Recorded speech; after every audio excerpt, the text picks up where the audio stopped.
How to log in to PayPal account.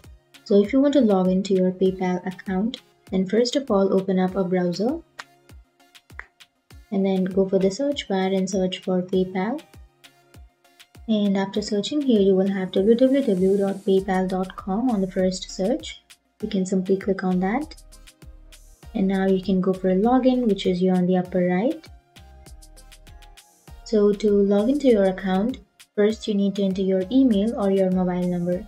So enter that and then click on next.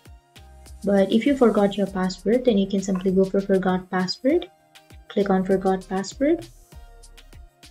And then you need to enter the email address here, which you have used to create your PayPal account. And after that, PayPal will give you some instructions or some link or a code to reset or recover your password. But if you remember your password, then simply go back to your login page and then enter your password here. And if you don't have an account, then you can go for sign up and then you can sign up to your account.